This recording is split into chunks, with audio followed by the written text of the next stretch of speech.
Welcome, everyone, to another EOS Talk on the Beyond Bitcoin Network. Today is Saturday, June 23rd, 2018, and I am Official Fuzzy, and I join every week this humble little Discord server to talk about some of the things that we're bringing to the community, the initiatives that we're doing to try to help the EOS bandwagon along and help the community, help give people a platform to actually RSVP, discuss topics of importance to them within the community, discuss worker proposals they might be running, or if they're a blog producer, or if they have specific initiatives that they want to run. In addition to this, we always like to leverage the technology that we've been fashioning over years so we can decentralize this movement that we call Beyond Bitcoin and have called Beyond Bitcoin since the beginning of BitShares. But we use these tokens to create our own initiatives. And we give these tokens out to people who participate in the initiatives that you can follow on the EOSTalk Forums. Now, the EOSTalk Forums are up and running. They are based on the blockchain, and I won't get too deep into it, but I will say if you guys can pull that up while I talk, and maybe even pull up the announcement for this week, I would like to show people just real quick, this is where you can go to RSVP to our Hangouts. We have these Hangouts as an open Hangout because what I've found is, and one of my peeves in the crypto community, is that there is a lot of quote-unquote journalism, but there's a lot of stuff that is missed and overtly perhaps covered up at times. For instance, CryptoKitties still gets a lot of really good PR. But we try to bring these things because I realize that even in my position, there are times when my biases can come through. And I feel like if we empower people to join up, to give them a place where they can actually join up, talk about what they want to talk about, RSVP, be adults and remain in an order, in the order that we cover them, and provide them a place where they can talk about something that they feel is important, or get recognition for something that they've been doing, or recognition perhaps for somebody else. I like to leave these open for these reasons. I like to have the forums that are backed by blockchain technology for a reason. And I like to open up the agenda for those of you out there who are in the audience who are hodlers, who might be even nerds who are out there helping other nerds like us, to join up and discuss the things that you think are interesting. And I always love to be taught the things that I don't know that are important. And I learn something from you guys every time. So with that said, I also want to thank all the guest speakers who join every week. There are people who generally do, occasionally they'll pop in, and I want to thank all of you because you guys are letting us know what's going on, keeping our audience updated, and you're helping to kind of turn crypto journalism and media on its head a little bit by enabling other people to follow this template, because you're enabling us to build the tools to help you follow a template. So with that said, today is another EOS Talk. We are joined by some good people that are coming from the EOS ecosystem who are actually EOS the World. They are a blog producer candidate. You can actually go and see their website. It's eostheworld.io. They are a member of the top 30 under 50. And they're Roger Post and Jennifer Morrow are going to be joining tonight. Thank you guys for joining. And you guys are a Puerto Rican-based top 30 under 50 blog producer candidate. Right, is that correct? Yeah, that's a mouthful, but yes. No, that's fine. That's fine. That's what we do here, right? We just put out a bunch of information out of our mouths nonstop, and hopefully people listen. So an hour ago, I would have showed you the sunset over the Caribbean, but it's a little late now. But we are Puerto Rico based. Well, I want to say thank you guys for joining up. Really quickly, what I like to do every week is give people some of the updates regarding the tools that we offer, and just let them know, because and I hope that you guys will look at them too while we're doing it, because I would love to show it to you guys, because these are the tools that we've been using to try to leverage the tools that I know that we're going to need in the EOS community, that I know also aren't going to probably be ready quite yet, but that we can kill birds with stones that we need to get killed. Maybe that's the worst way of saying it. We can solve problems that need solved before they're able to all be solved on mainnet. So with that said, I really quickly want to just point everybody again to the EOSTalk Forums. The forums are a place that we actually have been running for about a year now. And these forums are actually meant to enable people to use them on the blockchain. They're based off of ChainBB, written by Jesta, who made the gray mass wallet for EOS. And these forums are a good way of showing people who are going to say that these things are not like, that this is vaporware type of software, that we can show them that it's indeed not, that graphene-based technology and EOS-based technology, these delegated proof-of-stake chains are the most powerful in the world and actually can be used by real people in real use cases every day. This is one thing that we like. I always tell people, show people what we're doing. Because rather than telling them, if we can show people what we're doing and let them try it, let them use it, then what does this do? It makes it easier for them to recognize what we're trying to mean and try the message we're trying to convey to them, right? So I just really, real quick, if a picture is worth 1,000 words, an experience is worth probably 1,000,000, right? So just to keep that in mind and to remind everybody, EOSTalk.io is this forum. It is currently running on the Steam blockchain, but we have had enough issues with the Steam blockchain's nodes that we found that we needed to update the code base that came from Steam. What we're going to be doing is we're going to be improving all that, and we're creating a side chain that we're going to be share dropping on the EOS bits that we give out to initiatives, the people who participate in initiatives that help out the EOS community. So for instance, if you guys have earned a bunch of tokens from the EOS or EOS bits from the tutorials or the art competitions, the meme competitions, the tokens for tweets, any of this stuff, if you're holding those tokens, we're share dropping on you. We're also going to be share dropping one-to-one on EOS. We're going to be side chaining and making it a block producer candidate for a decentralized block producer. So I just want to, like everybody's wanted to know, Fuzzy, why aren't you a block producer? I don't want to be a block producer. I want a community to be a block producer. And I want that community to have witnesses who all get paid for their work, and then a primary witness that's voted into the top who runs the other stuff. So with that said, this is going to be backed by its own chain here in the future. And I just want to inform all of you guys and let you guys all know, thank you for helping us to get to this point.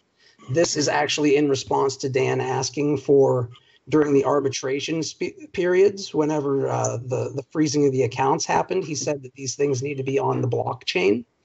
And they need to be on an EOS forum, pretty much. So we have this EOS forum here on the Steam blockchain, but we felt it was better to put it on a chain that has not censored, would represent the EOS community, and would help us build a side chain onto EOS to make it possible for other chains to side chain to EOS. So with that said, I want to thank everybody for making it possible, and I want to let you guys all know that I will continue telling people how I think we can make the witnesses and the block producers a better ecosystem for all of us, and make combat a lot of this FUD, and make everybody realize the power of delegated proof-of-stake chains. So with that said, I really want to just really quickly hand over the mic to Steam PowerPix, who's going to be talking about a couple of the initiatives that we are running. So anybody who's out there can be aware of the initiative that's running and how they can earn some EOS bits. So let me go ahead and step back. And Steam PowerPix, if you can give your update before we get and dive into Roger Post and Jennifer, and give them the stage. Yeah, absolutely. You guys can hear me, right? Yes. All right, perfect. Yeah, this week we actually have 3 initiatives that are currently running. The first one, 2 of them are actually going to be kind of like writing initiatives. so you don't have to worry about graphics and stuff. The first one is a community challenge where we're asking, what is your favorite EOS voting portal? And we want you to tell us which one you're using and why. Write a post about that, and you'll earn 3 EOS bits just from writing that post and telling us your experience with your voting portal of choice. And then we also have a bonus that you can get where if you tweet your post and also then put it on maybe Facebook or a different social media account as well, you earn an extra EOS bit for each one of those things, either Twitter or Facebook. So you can get up to 5 for this challenge. And going along with this challenge, as we always do, we'll have the tokens for tweets. So technically, everyone should be able to write a post, not a big deal, but we also want to share this challenge and get as many people involved so we can get as much feedback on the voting portals as we can, opinions on people's portals of choice, basically. So you can go ahead and tweet that challenge, and you'll earn EOS bit for that as well. And that's kind of on a sliding scale based on the number of followers you have on Twitter. Our second community challenge that's running right now is similar, and this is asking you what EOS airdrop are you most excited about? Now we do have a list, and I'll show the slide over on the stream, but we do have currently right now about 15 airdrops that are listed. These are based on ones where you don't have to really do anything for them. It was just based on holding them back when they had the Genesis snapshot. And so far we know Meet One and Kios have both dropped already, plus Add has dropped actually locally on the EOS wallet. We have a bunch more coming, so we want you to take the time. We'll have the sliders over on EOSTalk. Go through, check out these dApps or producers that are doing Sharedrops, and tell us which one you're most excited about, and let us know. So it's pretty much the same thing. Write a post about it. Tell us why you're interested in that drop. What does the platform offer us? Why we need to get all kind of excited about it. Write a post, and again, you'll earn EOS bits for doing that, and then the bonus for sharing it, tweeting it, or sharing it on Facebook or another social media to spread the word. Now, our third challenge is running right now. This is a developer bounty, and this one is for some serious rewards. This is for 500 Beyond bits and 1,000 EOS bits, and we're looking for basically the first person or team that develops a EOS blockchain, like the block producer, block production tracking tool. We're looking for some way, because right now, we've had Katie and them over there doing a great job of creating a list of who's following the original block producer agreements as far as transparency and openness and stuff, and posting the information they were supposed to and all that good stuff. And that's a really great tool, but we're missing the other side of it, which is which block producers are consistently producing blocks and which ones might be missing blocks, so we can actually check performance. So we're looking for someone to develop that tool, multiple people, hopefully, but the first person that actually develops that tool and comes back and posts it on our bounty, we're looking for open source as well. The first group that comes back and does that will win 500 Beyond bits and 1,000 EOS bits. So this is more of a technical side challenge, and we're looking for. This is a tool that's needed in the community, so we got it out there for you. And those are the 3 that are running right now, folks.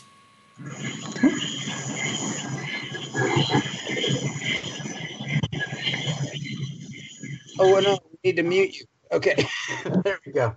There's a lot of feedback. Sorry about that, guys. Okay, so just real quick to make clear to everybody here.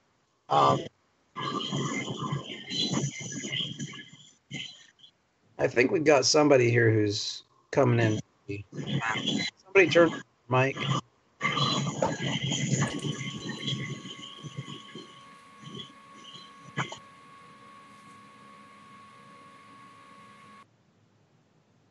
Okay, you guys still there? Okay. Yes.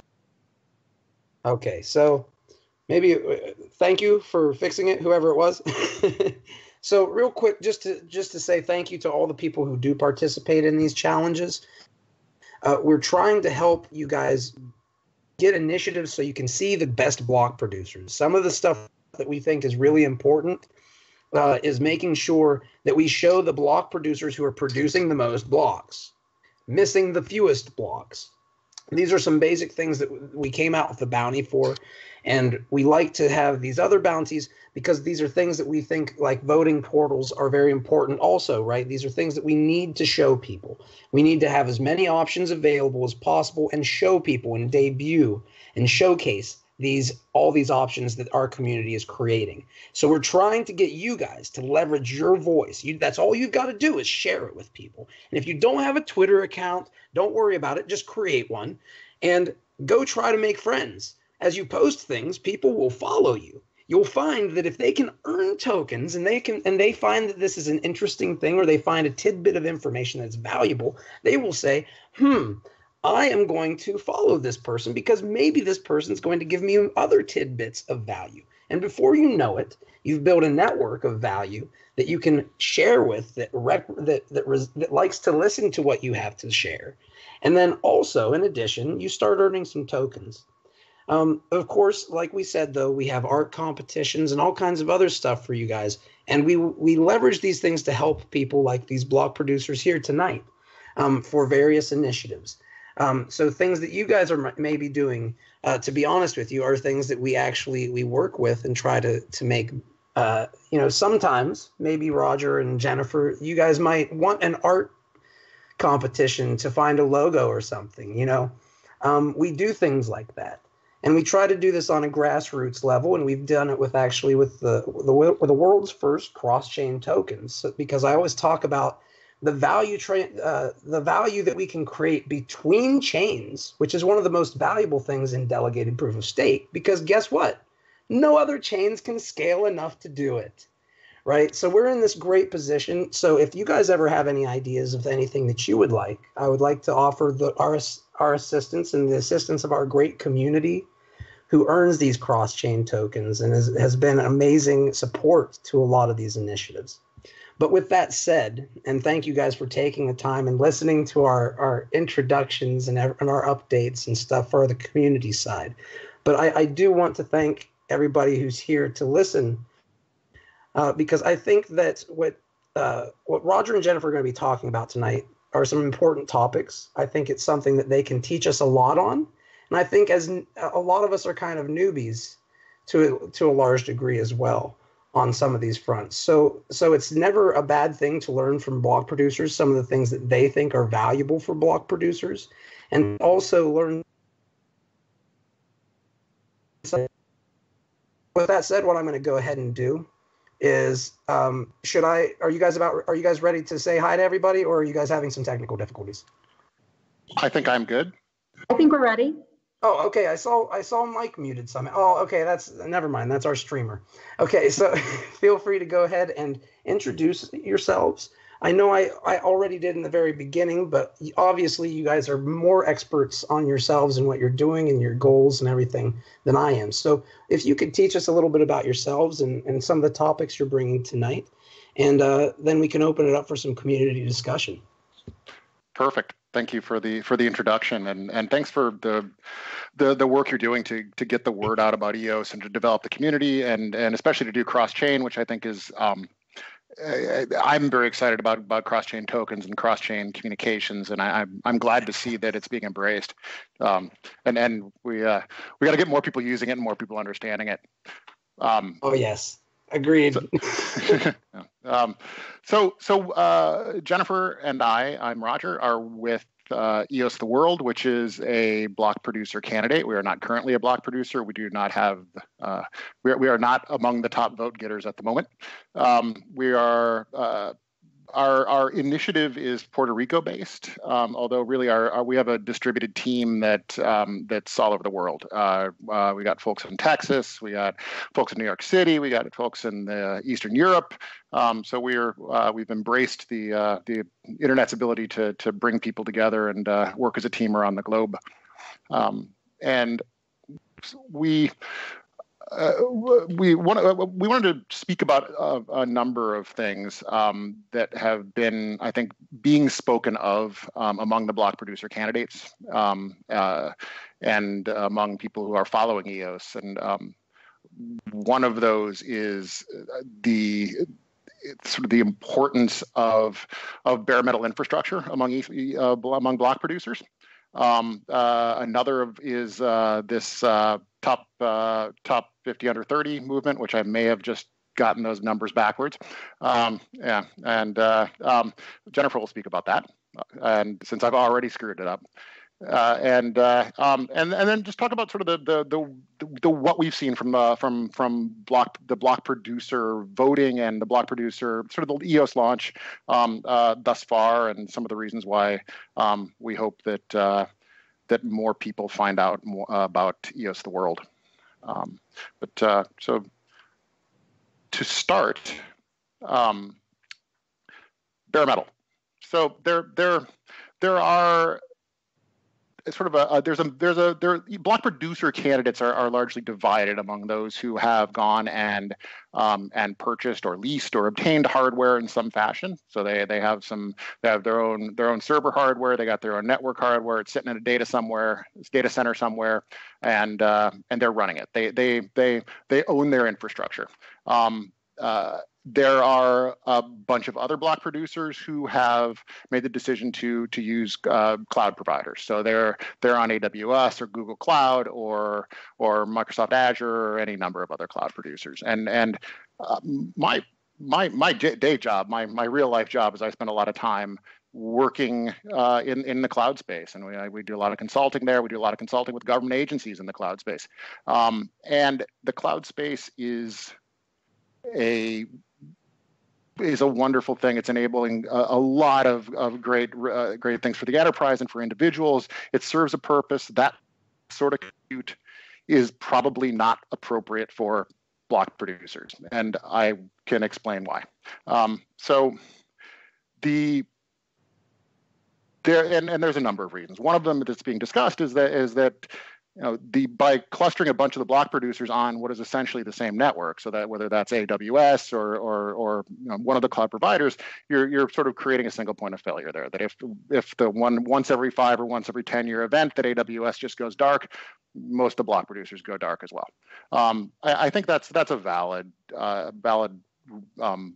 consideration, but I think that there's more consideration, and that is that you don't control your own destiny when you're using a cloud provider, and you have, you're using someone else's computer, and that's absolutely fine if for a workload that isn't all that important, or if you can't afford to have your own computer do the same thing. But there's a reason why, if you look at a company like American Express, that American Express travel services are hosted in the cloud. American Express processing services, credit card processing, is held in-house. They're in their own data centers. That decision was consciously made. It's because they need to control their own destiny. They can't have a cloud provider who has a bunch of employees who may or may not be vetted to the standards of American Express, who may not be in the country that you realize they are, who may not have the skill set that you would expect, with access to your compute resources. It creates a risk, and it creates something that can't be controlled. And those of us who have kind of come up through the data center world are control freaks, and we like to own our destinies. So let me give an example.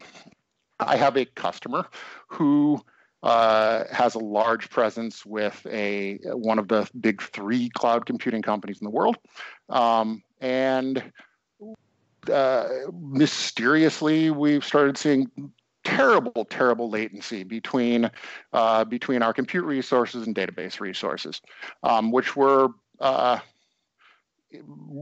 inexplicable. And after we lodged a technical support call and spent 2 to 3 hours watching this massive latency, before they found someone who found the right change management system to say, oh yes, we routed the connection between your compute resources, between your front-end servers and your databases halfway across the country and back, because there was some maintenance being done in their systems.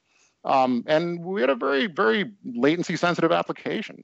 They did this without us knowing. They did this without considering our application. And these guys we're a big customer. And they did it without really caring whether or not it affected us or not. There was no situation where when they found out about it, they said, holy crap, we're so sorry, let us make financial recompense and switch this back. No, they said, we'll be finished with the maintenance in a few hours, you guys sit tight. That's not okay. That level of lack of control of change is not something that we want to build a network on. And that's why we at EOS the World made the choice that we own our own hardware. We have multiple data centers. We have big iron in those data centers. We have vastly over provisioned, and we'll grow into it. And we've also put together the team that can manage that. So our operations and infrastructure guy comes to us from SpaceX. So he literally is good enough for rocket science. And so and now we've got him for EOS. So I think that's a good thing. I'm off my soapbox. Jennifer, do you want to talk about, want to move on to the top N over M? Sure. We love talking about bare hardware though, so it is all good. The top 30 under 50 is an initiative that a few of the block producers have started to just raise awareness on those block producers that haven't hit the top 50 in voting. Basically what we were seeing is the voting portals are listed by popularity now. And so a lot of people didn't have a lot of good information. They might have only voted for 8. They may not even realize that they could vote for 30 block producer candidates. So if you've never heard of us, EOS the World, we would have loved to have your vote. We still want your vote, but we are kind of pushed down the fold, as it were. So people aren't really seeing that. We're trying to raise awareness with some of the other block producer candidates that we feel they are on bare hardware. They have a good, solid team, good, solid foundation, and just maybe not the most savvy marketing, but great block producer candidates. So what they're kind of being done and being led by EOS Detroit, who is actually a great block producer candidate. They've been very vocal in the community, and yeah, everybody loves EOS Detroit. So they're a really good team, and so they're leading this initiative just to raise more awareness on some of the other block producer candidates, and not even here, go vote for this group of block producers, but just, are you aware of these block producers? And here's some more information about them so you can make your own choice and your own decision on how to vote. But what we're seeing is because the votes are listed by popularity, if you weren't looking at some good analytics, I mean, there's over 200 block producer candidates, so not everybody had the time and energy. I certainly still have not had the time or energy to go through all 200 block producer candidates. So I really only know about other block producer candidates from these interactions, working on the Ghostbusters testnet, back, before launch, just being involved with the community, and we're kind of behind the scenes team anyway.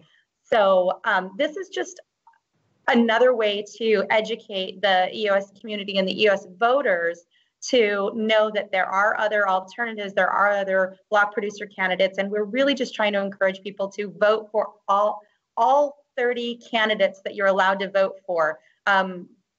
There was some really good statistics very early on in the beginning. People were voting for 1 candidate, or they were voting for up to 8 candidates. And now that there's been a little more education and information, we're seeing closer to the teens, but we're still not seeing a lot of people voting all 30. So that's really just what the initiative's about. And go ahead about that. I wanted to, I guess, ask a question. Let me unmute myself so that people can hear it. Okay, my question was, have you seen EOS on Blocktivity? And if so, how do you feel about it? I guess Blocktivity is the website where they show, I guess, the blockchain. There's some really cool metrics across a lot of the block producer candidates. I've probably looked at about 6 or 7 of them. I'm not sure I've actually looked at the specific one that you're mentioning. Yeah. So it's interesting because EOS is, it looks like they're actually ranked number 5 in transactions per share or compared to others, just behind Steam, BTS, ETH, and BTC. So that's pretty impressive for a chain that's been live for 2 weeks. I agree. I just wanted to see what you thought about it. It is working its way up. Actually, I think it actually surpassed Bitcoin at one point. Yeah. Wow. The Bitcoin kind of climbed back up because everyone was selling it, so had to handle that volume. So no, I think that that the fact that EOS is already there, then there's been this embrace, but yet less than 30% of EOS holders have actually voted, and we have this concentration of block producers that are it's very, I mean,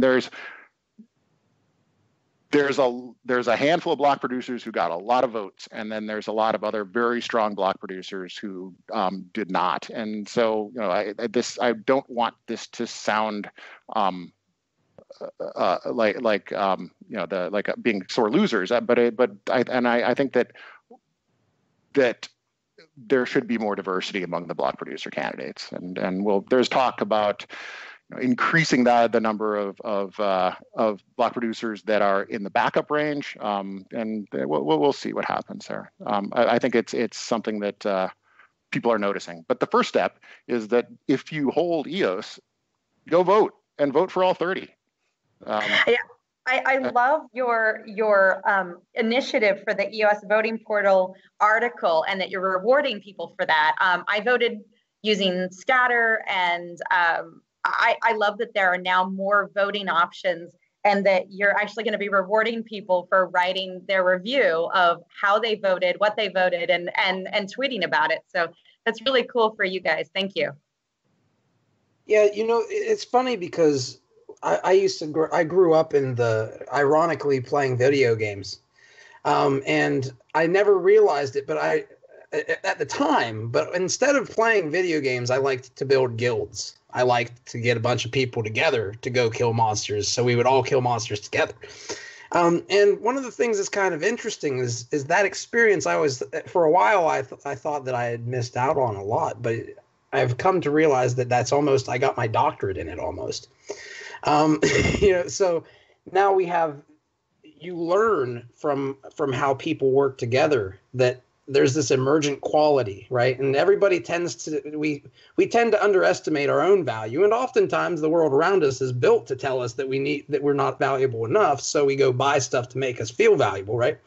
So this whole thing works out in a way that it makes us think less about what we can do, and how powerful the little things that we do can be if they add up, right? So I feel like we need to continue doing exercises like these almost, and rewarding people's just half of it, because when they really end up at the end of the road and they look back, they'll say, wait, I also learned how to do something, or I got better at it, and I brought value to something I believe in, and I can see how valuable that was, right? So we like to go in that direction and try to offer these things, because I think like you said, education is so important. And I'm glad that you appreciate, I can tell why you appreciate, because you realize that education is so important, right? And we also need people to be like, there might be somebody who writes an article and says, I lost all of my EOS on this voting portal somehow, like, we will find out about things like that faster too. There's a lot of value that comes from our community working together around common interests. So yeah, I appreciate it. And I'm glad that you also plugged your own favorite voting portal, because that is a common voting portal that a lot of people do use. And right now, one of the reasons I think a lot of people aren't doing this stuff is they're afraid of losing stuff. Absolutely. The voting portals were really intimidating the first week. And I think that now they're getting more adoption.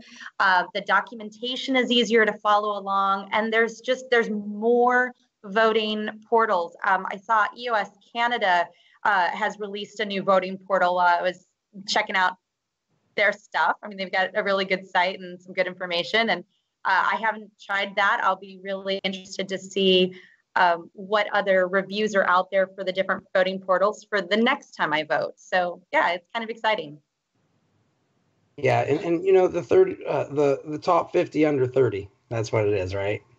Yep.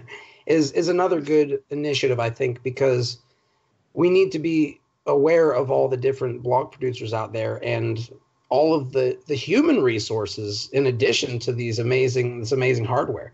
You know what I mean? Well, and if the lower candidates just feel like I don't have a chance, I'm below 60, I'm just going to pull out, I'm done, then we have fewer standbys, and so that makes us less diverse. It makes us in a compromised position if we do have a breach, or if everybody on a certain cloud provider has latency or goes down. I mean, there's just for those of us in the security space and just redundancy, it's a scary prospect. I actually am excited that they're talking about increasing the number of block producers, but even if they don't increase the number of block producers, having the ability to constantly vote and update your vote, then new block producers can come in to that top 21. You have new block producers coming into the standbys. It just keeps a variety of block producers going. Yeah, and I think that's actually, I was going to mention that. Yeah, I'm not sure if everyone realizes how EOS voting, block producer voting works, but it's an ongoing vote. So it's not you just catch your vote and then you're done. You can change it. You stake tokens on your vote, and so if it turns out that there are block producers in the top 21, or the actual block producers that you don't like what they're doing, then you can pull your votes from them. The other thing is that because the voting is ongoing, is that if you look at the sites that are tracking who's the current block producer and that there's a lot of shift, and there's some churn there. And so especially near the bottom, you got people who are moving from backup into block producer spot. You got people moving up and down in the list. And so this is an active community. I mean, and it's not just it's not like the sort of vote that we're used to in politics, where we elect our rulers and then we're stuck with them until they're either killed or voted out of office. And so they're voted out. A lot of them are never voted out. Exactly. So we aren't stuck with our block producers. We can actively choose them. Hey, could I ask you guys a question? Sure. Because there's a lot of discussion over in Telegram regarding, the top 21 and how things kind of played out. But related to that also is the rewards that are being paid out currently for such a new blockchain. The amount of EOS and that value, even with today's dip, is kind of astronomical when you look at that. So how do you guys feel that is in comparison to when you talk about having bare metal, like the actual equipment costs and what it costs to run a block producer for EOS versus what these rewards are being paid out, and how that distribution is very heavy weighted to that top 21 or even the top 12 of that? Yeah, and there's not a lot of transactions going through. So if you were on cloud, it was cheap and easier to get set up, and now you're being rewarded for not a lot of processing power. I think the thought, at least with bare metal, there's a higher cost going into it, so it was an easier way to offset that cost kind of early on. And I think so. I think it's important that block producers are rewarded. It's expensive to be a block producer. It's expensive to acquire hardware. It's expensive to maintain the internet connectivity. It's expensive to have a spot in a data center. It's expensive to have a staff to run your servers. That being said, they're block producers by nature of EOS and the Constitution have a responsibility to grow the community. So some of those rewards are hopefully going to be put back into the community and to grow the EOS ecosystem. One of the initiatives that we're very, very excited about, and that we would like to participate in as a block producer is reinvesting our money in direct outreach to universities and to secondary schools, dealing with faculty to find promising students, and then globally, and then mentor them and provide material to the faculty to teach them and help groom the skill sets and create an excitement among these students to come and build dApps in EOS,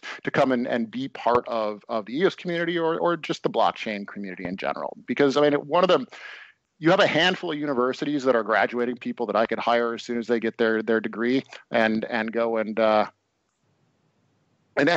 put to work writing code that's applicable to EOS or blockchain. And there's a lot more kids that are graduating with computer science degrees, and they're good, they're smart, and they have no idea. They do not have the skill set to participate. They barely have the skill set to carry on a job in an enterprise computing system. They're not getting good educations. They're paying for them, but they're not getting them. And so we have an opportunity there to help them and to help build our community as well. And I'm hoping that the EOS community can help there. Yeah, that's cool. Because while you're speaking, that slide that I dropped in the text there, I was kind of showing to the stream, and I added on the whole side on the right, actually giving the breakdown of the money. Because I know on that one block producer portal website, it only shows you the stats, but doesn't show you the money. So I took the time and did the money based on $8. So it's interesting because also we had some comments in the stream chat about, like we were just talking about, the community, like what you're going to do to give back to the community and stuff like that. So it's good because I know I've checked out a lot of the different block producer websites and stuff, and not a lot of them have that kind of information filled in saying, what are your intentions when you're earning this $500,000? You know, what are you going to do with that money, and how are you going to put that back into the ecosystem and actually grow it? So it was great that you guys answered that. Thanks. Sure. Well, and hopefully others are thinking the same thing, right? And that we're not all looking for, house on the beach and a Lambo. Right. I mean, that's because that came up too with in some of the discussion where you look at some of the top 21s, and I mean, we're sitting tonight with a centralized exchange in the top spot. And then we have some collective pools that are basically EOS mining pools that are now in the top 21. So we kind of look and say, what are the intentions with this influx of cash that they're going to be getting over the next months and year? Yeah, and it's, I mean, it's unfortunate. Sort of the nature of proof of stake voting is that you kind of wind up with the landed gentry are the ones that are electing the representatives. There's been some discussion we've seen that we need the House of Commons to accompany the House of Lords that we've already created. I'm not sure what the practicality of that is, but this is whether EOS or blockchain or politics in general, we're going through some of the growing pains that that other elective institutions have also had. Yeah, the worker proposal telegram is painful. My background is technical project management, so I'm a certified PMP. And I really want to get involved in the governance of the worker proposals and just kind of set the right processes in place for the minimal viable product and just kind of get that kicked off. And it coming from an enterprise background, it is painful, some of the communication and the same questions. I mean, it's something that we've got to work through. It's a different game than enterprise, isn't it? Yes. Yeah, it's a completely, it's very different. I mean, you have a lot of people that don't even understand what a minimal viable product means. Not the definition in this context, but the definition, the industry-wide definition is something that we're having to educate on within the community. And so, I mean, it comes full circle back around, back to education within the community. I think that's why your show is very popular. There's some really great YouTube channels. There's been a lot of good communication to kick off that education, and we still need more. I mean, I see on the channels, there's people asking all the time, I had ERC20 tokens. I didn't register them. They were on an exchange. What do I do? And, I mean, and that question comes up constantly. And there's some really good resources to go and answer that question. Yeah, I know that my mom at one point in time told me, did you know you have to register your EOS? And I knew at that point in time that crypto had gone somewhat mainstream. Because I assure you, she never said that stuff to me before. But not everybody's lucky enough to have somebody who will walk them through it and actually badger them about it. You know? She's watching out for you. Good mom. Yeah, right. I tell people that because it's going to be a memory that I'll always remember. You know, that day when she said, yeah, we actually announced that it happened right before one of these hangouts. But you're right. I think education is so important, and it's also important to educate each other. And that's one of the things that I don't know something, and I'm going to ask you a question real quick regarding, and I actually posted it in the Skype. But my question is, how many BPs could we hypothetically increase to and still have enough throughput and speeds, you know, efficiency between the nodes to be able to accommodate the requisite throughput that's going to be needed for dApps, right? Are there going to be, I understand that as we add new nodes onto the network, it's going to slow things down just by the nature of the speed of light generally. But there might be some interesting tricks, because those people who know how Dan and them did the block production on EOS, it is slightly different than the previous block production. Right. And there's some kind of like interesting tricks that they did, which was elegant solutions that actually make things run faster. But I'm just kind of getting, because you consult on this, so I guess you are probably one of the best people to ask.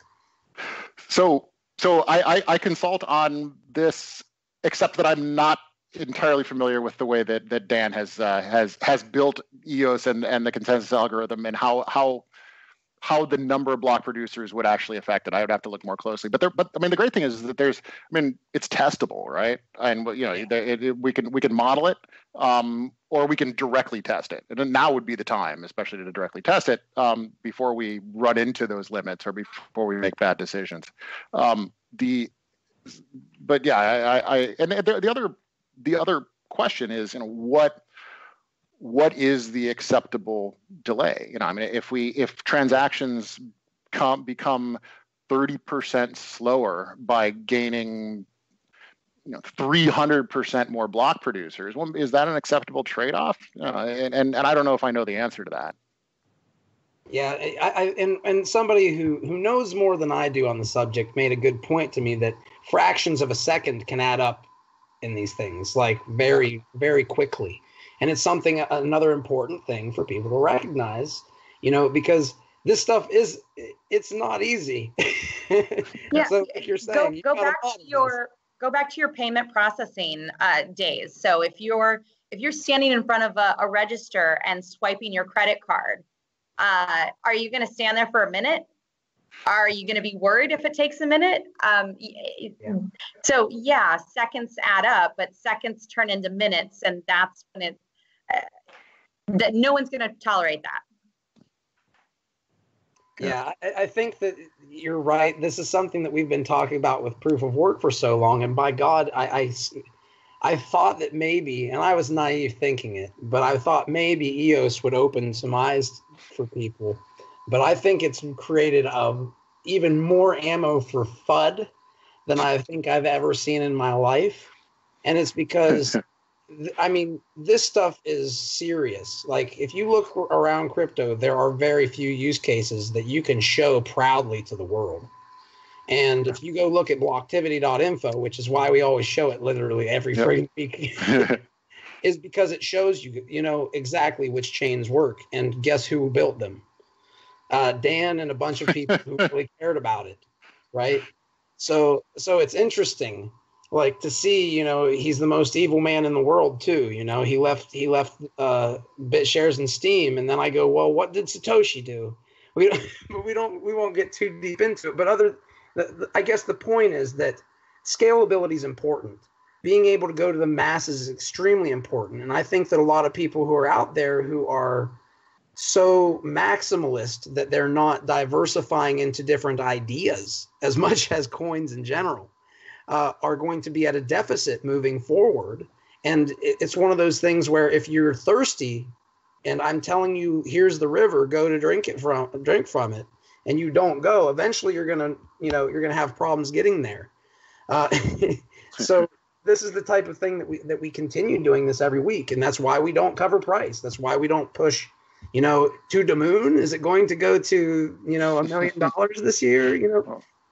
Yeah. Well, and the basic idea is, Bitcoin was always slow. It was designed to be slow. We saw much faster speeds with Ethereum, and we are seeing and going to continue to see that in EOS. So it's the natural progression. It's the improvement. And we are seeing a lot of negativity because I think either people don't understand that, or they are more concerned with the price and they're not excited about the technology and what the technology can deliver. And I would much rather talk about the tech. We're geeks. We'd much rather talk about the technology than the price. Yeah. Yeah. And hopefully, do you think there's going to be like a Moore's law for blockchains that, every couple of years, the capacity changes in such a way, or the speed changes in such a way?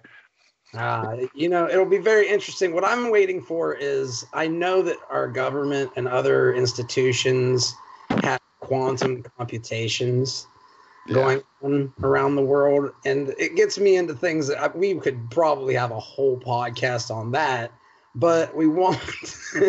But yeah, it's pretty interesting to think where we're going with blockchain, that and AI, all that converging, like 3D printing, all this other stuff, man. It's too much to think about sometimes, right? Yeah. Cool stuff. It's exciting and scary and both at the same time, right? And exciting. Yeah. We have no choice but to either ride the wave or fall in the water. So we might as well ride the wave, right? Yep. And not get too wet. But real quick, we like to open this up for the community to ask any questions or bring up any comments that they think are important to you guys. And I obviously like to talk. The people who run this with me, PowerPix and Meta, or AKA Compound Films, they like to ask questions for the community and also for themselves. But are there any questions right now for the community? Well, on my side, someone asked something. go ahead. Sorry about that. My side, it was just the community questions, but they answered those already. So my side's pretty much good. Feel free, Meta. Okay, someone earlier was saying, like, hey, would you vote for a Google BP or an Amazon BP? I just thought that was interesting. I wouldn't. There are a couple in my list of 30 that I did vote for just because they were such strong candidates and other things. And they have said that due to initial costs, they started with a cloud infrastructure and they are moving to bare metal. And a lot of that was caveat with if they were voted block producer. And since you can vote and re-vote, a few of them were on my list and I did vote for them because in the beginning, it's still not, to me, I could justify it. But I think that's just a personal choice. Yeah, and you can verify it when they move to their own to bare metal and to their own data center. Then you can say, yeah, you can continue to get my vote, and if they don't, then you can give it to someone else. I probably wouldn't. But I don't know. I have a chip on my shoulder against cloud. I spend too much time on the phone yelling at them. So, it's my dad's an IT guy for 35 years now, and he's been sitting there talking about precisely this with me. And it's funny how much I've learned from him over he's obviously an expert too.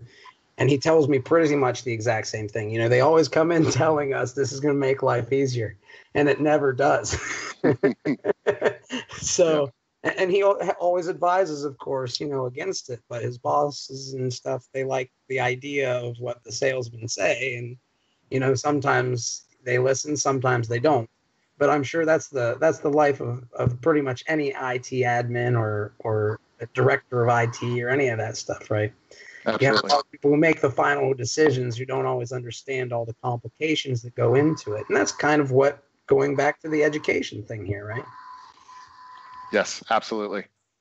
I have one more question that I want to get in from EOS Phoenix. They say if these BP candidates could change the way BP voting is done, how would they change it, if any changes at all? So I would. I'm just going to go off the top of my head and go back to saying that we need a House of Commons to our House of Lords that we've already created. So I'd take create two bodies, one that is elected exactly as it is now, essentially by proof of stake, and the larger the stake, the more votes you have, and another that any stake gives you a vote. That solves part of the problem, which is that those with less voice or less wealth, less EOS actually have the strength of vote that's equal to anyone who's a whale. It doesn't solve the problem of people not voting at all, but that's the problem that we have in the Western world and Western democracies too, that people don't vote. So I'm not sure how to solve that problem. I guess EOS Phoenix has one more question. What types of tools do you think are needed to help bring average people into crypto? And are any of these tools in your community roadmap? So in general, the tools to bring average people into crypto are that we need to improve the user experience so that our mothers can understand it. And that is a steep cliff, if you know my mom. Just the voting experience for EOS was terrifying, and I do this for a living. Yeah, I'm looking. I got like 3 websites up of how to use scatter, and like none of them were accurate. And I'm like, I don't know what this word means. I think it's misspelled. And like, oh, crap, it was terrible. So we've got to take the things that we've learned from successful computing products that have reached consumer markets, the things that Apple can do, the things that Microsoft can do, the things that the user experience, and make the crypto tools and the cryptoverse better. And are any of those tools on our roadmap? Not for EOS the World. The reason for that is that that's not really my expertise, or that's not really our expertise. I'm much more into the education, the building of talent. But I think that those tools are probably on the roadmap of some other very high quality block producer candidates who have their own hardware, who are not in the top 21 right now. And so we got to find those, and we got to get them up there. I have a question for EOS Phoenix. Is that Phoenix, Arizona? Let me ask him. Well, I guess he's listening, so I guess I'll wait for his response. All right. But I guess while you get that response, can I throw in this another question from Dan Schaefer? Have they completed the block producer compliance checklist? We have, yes. So as far as where our funding comes from, I was just doing that today. And so, yeah, because we are not in the top 30, we didn't get a rating, but we hope that they will evaluate us and give us our A rating as soon as they take a look at the website and see that we are compliant. Perfect. EOS Phoenix replies, yes. Okay, so ASU grad, right here.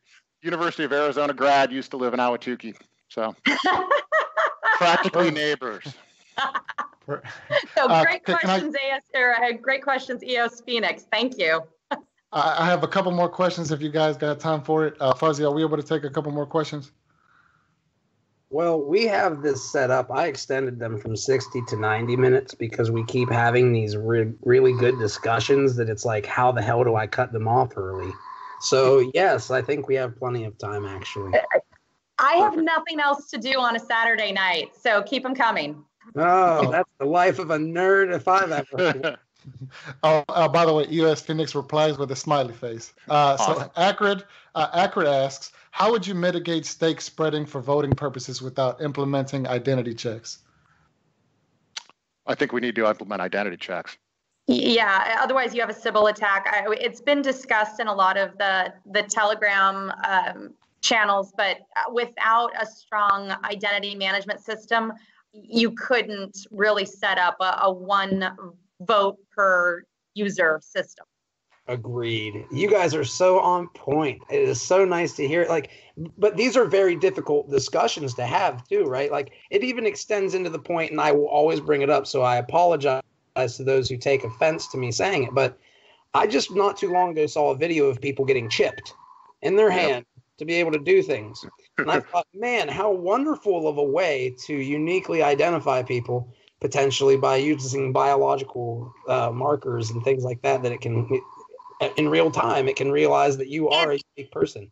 Like it's cool, but it's scary as hell. Yes, that's why I bring it up exactly.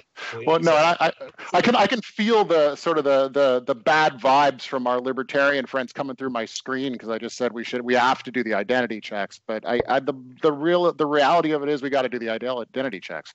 You can maintain an identity, a unique identity that is still a private unique identity. Yes, right?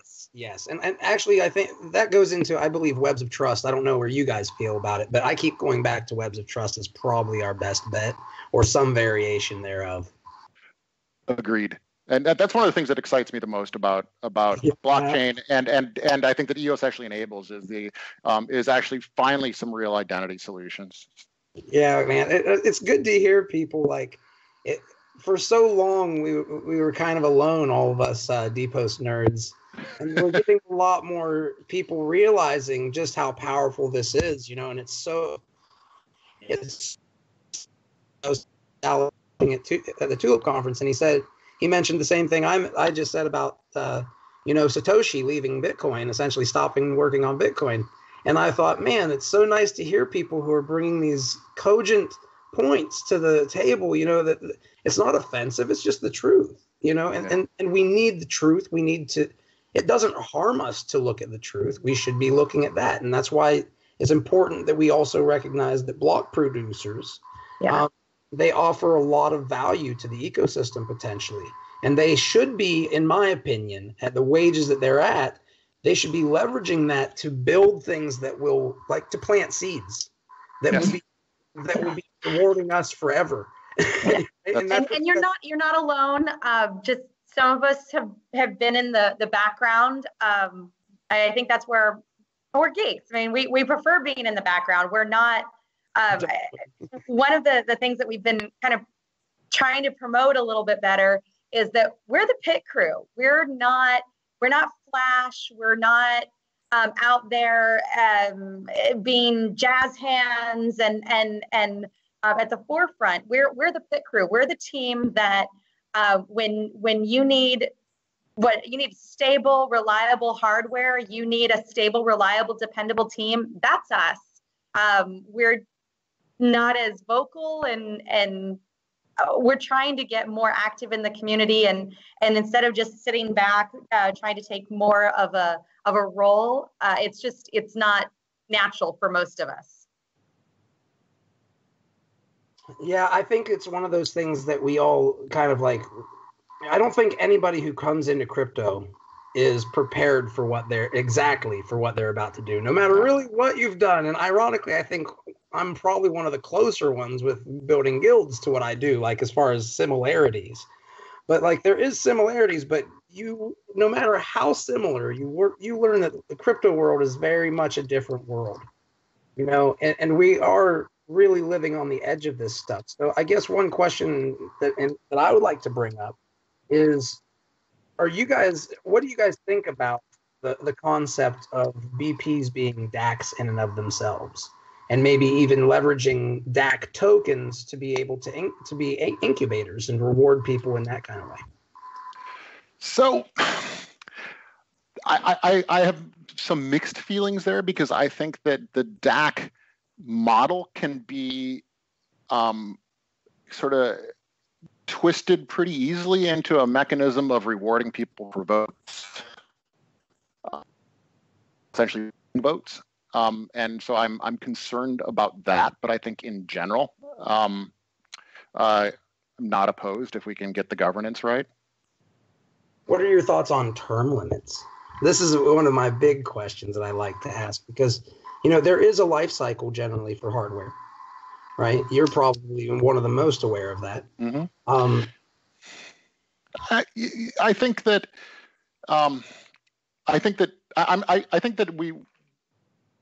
we need to ensure that the block producers are demonstrating that they are keeping up with the demand. And we'll see those who don't update hardware, who don't increase bandwidth, and we can certainly, I think, ask them to to demonstrate that, to disclose that, yes, I'm upgrading my stuff, and we'll see it in their response times. But term limits, no, I don't know that that's necessary. I think that there's the ongoing voting hopefully will solve that. I might be naive, but exactly. I was going to say I think that hopefully we'll see that through education and people taking action with the ongoing voting. And term limits will be a community decision for a specific block producer, or just a general feeling as we go. I don't think we need additional governance around that. But maybe we're wrong. Can I throw in? Oh, sorry. Go ahead. I have one more question for you. Whenever you're done with that one. But I think also that block producer doing it well is a bit of a financial. There's a financial cost to it, and if we have a term limit, it might dissuade people from doing it because they want to see a return on that investment, and I think they deserve to profit from it, and not royally profit, but there certainly should be a reward, and I don't want to discourage people from doing it. For sure, I agree. Yeah, go ahead. If you guys good with answering the question for Compound? So EOS Phoenix once again says, do you guys think that arbitration findings should be binding from the perspective of BPs, or required to honor the ARB's finding, or subject to interpretation of the BPs as their own entities? Hard question. There's got to be some final decision. If arbitration can go on forever and ever and ever, then it never gets resolved. So yeah. You're breaking up. Yeah, you're breaking up. But I guess a good point, she's saying pretty much there has to be some period when the decision is made in, and it has to be like hard set, at least like this is final, because people can argue on points forever and nothing ever gets done, right? Is that what you're saying? Yeah. Oh, okay. I wish I could hear you, dear. Your mic just cut out, but feel free to. I've been turning my mic off. I'm the bad feedback you keep hearing. Oh, okay. That's okay. It happens. This is technology. It's me. Sorry. Love it. Now, see, going along with that same question, what is your thoughts on? Because I know this has come up in some of the Telegram chats where people are talking about what becomes then the liability on the block producer side of things. Like, so many of them are incorporated as LLCs to kind of do that limited liability stuff. But when an arbitrator makes a decision, especially like these ones locking down people's accounts or things like that, what's your thought on what the block producer's liabilities becomes? I mean, is there any protection for you guys, or like how does this not backfire on you guys for basically enforcing the laws that the arbitration team puts down the line? So can you imagine the court case that happens the first time that someone says, okay, I'm not going to agree with the arbitration that's been built on the EOS Constitution, and I'm going to go and take it to federal court. I mean, just academically, I want to watch that case.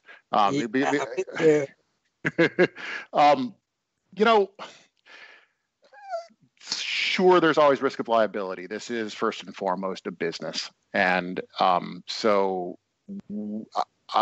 we use structures like limited liability companies to mitigate against that. At some point, we're going to start seeing insurance companies that probably can offer liability insurance for that sort of business practice as well, though I can't imagine the look on my insurance agent's face if I went to him and tried to explain being insured against that.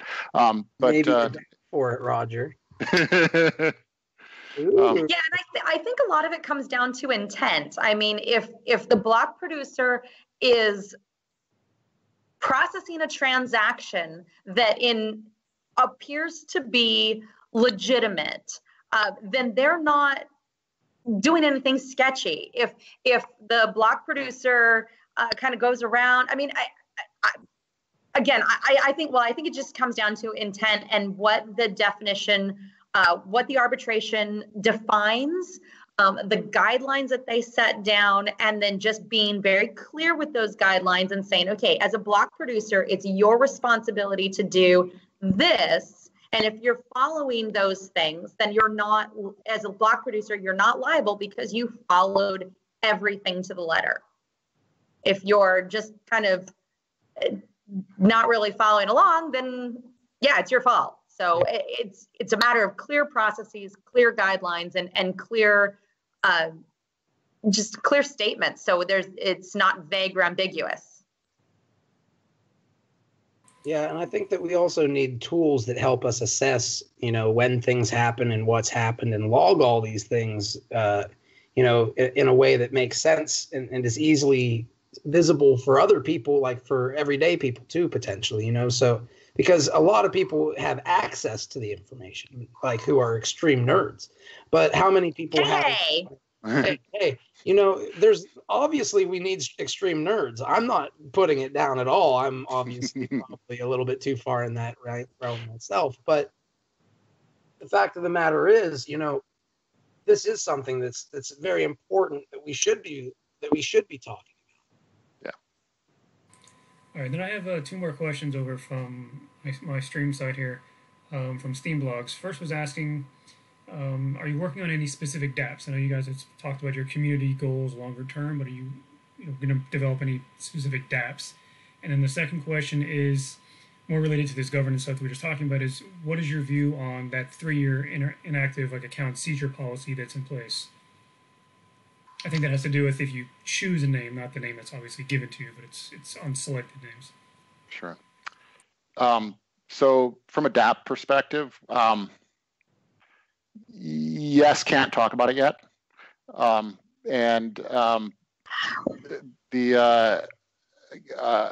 As far as I don't know. I can't even say that I've thought that deeply on the 3-year lockout and whether or not that's appropriate, whether the time frame is appropriate, whether there's an alternative. I'm going to claim ignorance. I think that as we get closer to that, it's going to be, we'll have better data as far as how many people this is actually affecting, and we'll probably see a referendum come up and voting on to keep that in place or extend it or something. At this point, it's kind of a million years down the line. Yeah, I would agree. And one of the cool things that I think that a lot of people, and I will continue banging this against people's heads, and I think you guys are going to just shake your heads in understanding and appreciation of what I'm about to say, because you're doing pretty much what I'm talking about. Is we need tools and we need to potentially leverage our own dApps to fulfill these needs, because if we can fulfill these needs as dApps and DACs, we can decentralize further, which through DACs, which actually creates less FUD, or at least the fact that more ammo to at least saw through the FUD, so you can go down the road a little bit further, until you reach the next FUD. But it accomplishes all these kinds of things, right? And we can create a demand for the bandwidth by creating dApps that offer services that we need. And a lot of this can be like insurance, can be data collection even, if I need a report sent to me, maybe I pay a token and it sends me an entire report. Maybe eventually there's AI that goes out and researches through the entire chain and figures out specifics for me. These are the types of things I think we're moving towards. And once we start getting dApps that fulfill those, that are on the actual chain, I think you're going to see bandwidth is going to start going up in value, which means that the tokens are going to become more valuable in turn. I think that's where some of this real power is. And you guys are considering the exact same things in my mind, because you want to basically find the best gardeners out there and give them a bunch of opportunity to plant the seeds, to create hybrids even. Yeah, and I'm not a dApp developer. Full disclosure, I'm not a dApp developer. But in a lot of the meetups and some of the different conventions, Blockchain Unbound, and some of these other blockchain meetups and groups, there have been some fantastic dApp developers that have nothing to do with being a block producer. And I'm really excited to meet them and see their projects, because they have we tend to look at the stability of hardware. We're tracking the status of our hardware, the availability, the throughput, and these dApp developers are coming up with they've got different problems to solve that I see value in, but I wouldn't necessarily have come up with that as a subject. So it's pretty cool to see what other dApp developers are doing, and that they can act independently from the block producers. We're not tied at the hip, and I think that that's one thing that people sometimes forget is they associate so much the dApp developers with a block producer, and they forget that there are these really amazing and talented dApp developers out there that are just exciting for the mainnet. They're excited to get out there, and they're excited to start building, and they've done pretty cool stuff now. So real quick, what do you guys think about, speaking on this topic, what do you guys think about share drops of dApps, all the different share drops that are coming from some of these DAC makers or dApp makers? What are your thoughts? How does that make you feel about the whole ecosystem?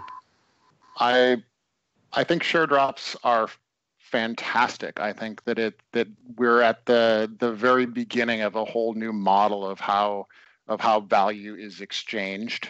And I'm excited to see where it leads, because I don't think we're anywhere close to where it's going to lead. And the more the better, right? And bring everyone to the table. Drop everyone, do an airdrop. Bring everyone, come with your idea. Come show us cool stuff. Let people decide whether they want to use it. Yeah. What do you think, Jennifer? Yeah, I'm excited to see where the incentives that come out. I'm honestly, what I'm most excited about is people are going to stop talking about the fiat conversion of how many dollars this is, and they're going to get back to the airdrops. They're going to get back to the actual EOS itself, because the value in EOS and being able to just get people excited about it. I guess I'm not articulating myself very well on this one. I think that it's going to be a good way to measure value and get excitement, and kind of it's a marketing ploy. It's getting people to, hey, pay attention to me over here, and I'm going to reward you for paying attention. And there's nothing wrong with that. Yeah, I will piggyback on this question with a little bit more difficult question, if you don't mind, because I'm personally in love with share drops. I share drop everything that we're doing. We share drop. We always give a share drop onto. We're going to give share drops onto people who are earning the initiative tokens too, right? Obviously, the cross-chain tokens, which are utility tokens, mind you. And we never promised anything until we were ready to do it, and the live chains are up, and all this, or the test nets are up, and all that good stuff. But one of the things that's kind of contentious, and I think it's something that we should all be talking about, because not many people seem to be talking about it, which of course tends to be what happens, and those are the things that we tend to not talk about are the things that we need to talk about most. So I'm going to just dive in and say, what about forks that share drop on EOS 100%, but might have a completely different way of doing things in terms of philosophy and governance and all those things? Ooh, I like this question. I'm excited about this question. Okay. All right. So first of all, the Block One created open source software that the EOS community has used to launch a mainnet.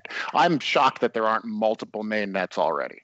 And the fact is that we have this technology that we can build other chains on. We should fork. The more the better. And there's nothing that says that I can't decide that the current mainnet isn't being governed the way I like. I'm going to go over to the new one. That's the great thing about this, is pack up and leave. There's not any particular thing holding me here. I can always go and seek benefit elsewhere. I mean, that's the difference between being in the blockchain world and being, say, owning a house in a country that you don't want to live in anymore. It's a lot easier to go to another blockchain than it is to sell all your crap and go somewhere else. So I mean, this is a strength, and I again, the more the merrier. What about you? Because I was going to say, remember, we just heard, was it yesterday, I think it was, or 2 days ago, that EOS Force.io was basically a chain that kind of spun off already, one of the first ones. So. I missed that, but I'm like I said, I'm surprised there weren't more. Yeah, well, you were right, Roger. There aren't that many. And there were a lot of test nets, but everybody decided they were going to just kind of, focus around one. And maybe that's an important thing in the early stages. Everybody kind of like, it's almost like, the blood in your body goes to the most important places first in moments when you need, when you're in distress. Those kinds of things. Maybe that's what it is in the early stages. And we're not quite to the point yet where it extends further, And in the early stage, I assume you're talking about the Ghostbusters testnet, and it made logical sense to kind of convene around them because they were making sense with their plan and their security focused, and we had far more people doing the test effort and learning. So we had lessons learned and testing going on all at the same time. We were able to accomplish so much more than if it had splintered off and people were trying to do their own things early on. So we're much farther along and had a much more successful launch because of the community involvement in that. Yeah, a lot of people complained and thought that it was like running around on fire almost. And I was just kind of like chuckling because when you've been here for a while, like I laugh with my parents even, like, because they're into crypto now, but they look at the market all the time and they reach out to me and they're like, what's going on with the price? And I'm like, guys, like, it's no big deal. And they're like, what do you mean it's no big deal? And I kind of just like, the perspective that you get from being around for a while and seeing that, like, it's just literally the perspective. It's just literally knowing. I remember a day when Bitcoin would go from like 30 cents to like $1.50, $2, and then go back down to like 45 cents, and it's like, these things are distressing for a lot of people, and they're thinking that the chain's going to be, it's never going to launch, or there's going to be X, Y, and Z. And given all of the things that happened, I would say that it went relatively smoothly. I think it did. I mean, the fact, your phrase about being on fire, it's so true. I mean, we were launching all of these different hardware and cloud-based frameworks, plus a software release that had a last-minute release day of. I mean, I think it went really well considering how many moving parts and pieces we had, all the different languages we had, different teams that have never worked together before, and just kind of, it was the wild, wild west. And considering it was a wild, wild west, and we were only on fire and didn't explode too, was success. Yeah. I've seen far more catastrophic enterprise software or hardware launches that were, tightly controlled, better planned, everyone in the same room, and they went worse than the EOS launch. Yeah, it put a smile on my face, actually. Like, I kind of chuckled because everybody was freaking out. And yeah, everybody's working and they're passionate about it. And it's almost like, hey, guys, stop for a second. You're so passionate about it. This is a good sign. You know what I mean? Yep. Like, this is good news. So I'm here a bull in a bear market because of all this. And then you go and you read the FUD and you just, like, right next to the technology behind CryptoKitties is like, the FUD about EOS and governed chains. It's like, okay. But does anybody have any questions that we haven't covered? Because we are closing in on about 5 minutes until the 90 minutes is up. And I would like to offer anybody a final question or comment if they would like to from the community.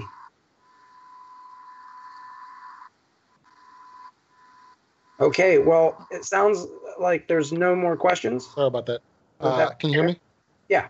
Yes. Oh, yeah. I don't have any questions. They're just kind of debating in the comments. That's great. No problem. Good. Well, thank you so much for having us on. This was a lot of fun. We really appreciate it, and we'd love to be involved in these conversations in the future and ongoing. And thank you. Oh, of course. Yeah. And, I want to talk to you guys behind the scenes a little bit about some things. And, of course, we're going to have the after party if you guys want to join us in Discord and maybe let the community discuss some things, or we can further discuss things in there if you want to. You don't have to, of course. You're not obligated or anything. But if you have the time, because we do leverage, we take a long time out of your day here. Yeah. But if you do have a moment, feel free to join us. It's evening. Yeah, and you can twist our rubber arms, I'm sure. I'll warn you. Larry from Averapedia was in there until like I think midnight or 1 a.m. the last time he did it. I generally have to leave when my wife comes up and says it's time for me to put my son to bed, but they were there, pretty late.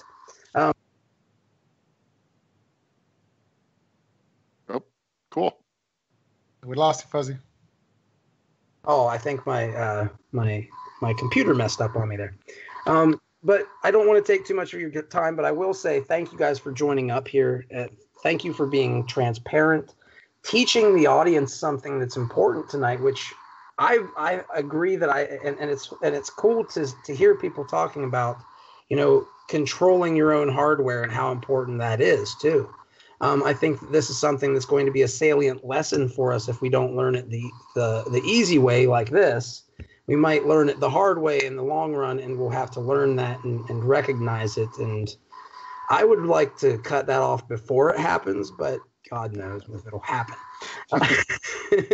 But what I will say is that even when these types of things happen, as everybody can see, the community is very fluid and dynamic, and there are so many amazing people who are so capable and so insightful and so thoughtful and curious about how we can use this technology. And I can see that like fire in people's eyes as they're going around debating things and talking about things. And I'm doing this and I'm doing that. And it's like, I think we should definitely take a step back at this point and say, we have come a long way and we've done a lot of good stuff. And recognize that before we move forward, because there are problems, there are things to solve, but damn, I am to see that it's worked out as smoothly as it has. Now, with that said, how can people reach out and contact you guys if they would like to learn more about what you're doing or help you or as a and go to the EOS the World website, which is eostheworld.io. I'm going to pop onto the chat after room, and so you'll have my my handle there as well. You can reach out there. And if Jennifer joins there, I'm sure you can reach out to her as well. But you can also go through the EOS the World website, and it'll get to us. We're also on Twitter and the Telegram channels. So. We lurk in a lot of places. Nothing wrong with lurking, guys. That's how you get information. But anyway, thank you for joining up tonight. Feel free, everyone, to lurk on these weekly hangouts. We do them for you. We do them to, I do this stuff out of pocket, to be honest with you. And my team, they do a lot of this stuff on a budget that probably they shouldn't. So I want to just say that, everybody who's part of this community, I'm very appreciative for what you guys do, because without you guys, we wouldn't have this grassroots little movement that we've been able to take from BitShares to Steam to now what's going to take us truly beyond Bitcoin. And I hope that you guys are buckled in, because I think that the world is getting ready to be frigging crazy. And I also hope you keep your mind open to people who want to share drop new ideas on you. Don't attack them. Be thankful that you get your risk profile diversified. And if they're right, you got something in it. So I want to just make that clear. And as a community, if we keep that stuff in mind, we get a bunch of a portfolio of tokens sent to us over time, because everybody appreciates our vibrant community and what they do for them. And that makes people like my mom want to buy more EOS, because then she never has to worry about what tokens she's going to buy, because they show up magically in her wallet. So I'm just letting you guys all know this stuff. You guys will be able to tell if I'm right or wrong in the next year or two, but I feel passionately about this, and I think that people like you guys and what you're doing and what you're wanting to do to teach new app developers, these are the ways that we do that. Precisely. And I think you guys are shaking your heads because you know. I just thank God for the people who understand without me always having to tell them, because they didn't exist before at all, to my knowledge. For a while, there was like maybe 8 of us, like in a mumble somewhere. But now I'm talking to people from all around the world who are dealing on enterprise level stuff, and you guys are like talking about the same things that we nerds have been waiting for, and it's here, right? We're ready to actually like lift off and see all these dApps start getting developed, and it's not quite there yet, but it's so close, guys. So don't be falling for the fudsters. Don't be falling for the trickery, because all of those guys, if you look out on blocktivity.info at their coins, you can combine all of their coins and put them into BitShares or Steem. And that's one thread. That's one thread, guys. So welcome to Beyond Bitcoin. Thank you, everybody, for joining tonight, and we'll see you in the after party.